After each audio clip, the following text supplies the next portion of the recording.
ಒಕ್ಕೂಟ ಮೈಸೂರು ಜಿಲ್ಲೆಯ ವತಿಯಿಂದ ನಾಳೆ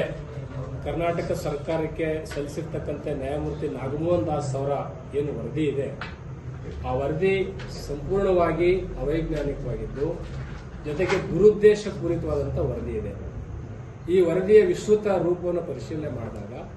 ಯಾವುದೋ ಒಂದು ಜನಾಂಗವನ್ನು ಕುಗ್ಗಿಸುವ ಕೆಲಸ ಇದಾಗಿದೆ ಅಂತ ಇಡೀ ರಾಜ್ಯದ ಜನತೆಗೆ ಗೊತ್ತಾಗಿದೆ.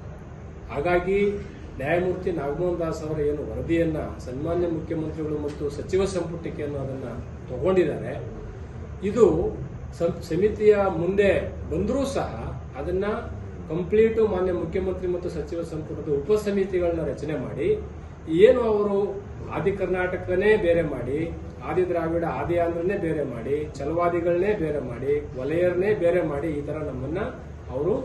ಸಂಖ್ಯಾಬಲದಲ್ಲಿ ಕುಗ್ಗು ರೀತಿಯಲ್ಲಿ ಮಾಡಿದ್ದಾರೆ. ಹಾಗಾಗಿ ಈ ವರದಿಯನ್ನ ಸರಿಯಾದ ಕ್ರಮದಲ್ಲಿ ಅಂಕಿಅಂಶಗಳ ಆಧಾರಪೂರಿತವಾಗಿ ಸರಿಪಡಿಸುವವರೆಗೂ ಸಹ ಈ ಒಂದು ಏನು ನ್ಯಾಯಮೂರ್ತಿ ನಾಗಮೋಹನ್ ದಾಸ್ ಅವರ ವರದಿಯನ್ನು ಯಾವುದೇ ಕಾರಣಕ್ಕೂ ಸಂಪುಟದಲ್ಲಿ ಇದನ್ನು ಅನುಮೋದನೆ ಮಾಡಕೂಡದು ಅಂತಕ್ಕಂತಹ ಒಂದೇ ಒಂದು ಉದ್ದೇಶ ಇಟ್ಟುಕೊಂಡು ನಾಳೆ ಮಾನ್ಯ ಮುಖ್ಯಮಂತ್ರಿಗಳು ಮೈಸೂರು ಬರ್ತಾ ಇರೋದ್ರಿಂದ ನಮ್ಮೆಲ್ಲ ಸಂಘಟನೆ ಮೈಸೂರು ಜಿಲ್ಲೆಯ ಎಲ್ಲ ಸಂಘಟನೆಯ ಮುಖ್ಯಸ್ಥರುಗಳು ಮತ್ತು ವಿದ್ಯಾರ್ಥಿ ಒಕ್ಕೂಟ, ವಕೀಲರ ತಂಡ ಮತ್ತು DSS ಸಂಘ ಸಂಸ್ಥೆಗಳು, ಆದಿ ಕರ್ನಾಟಕ ಮಹಾಸಭೆ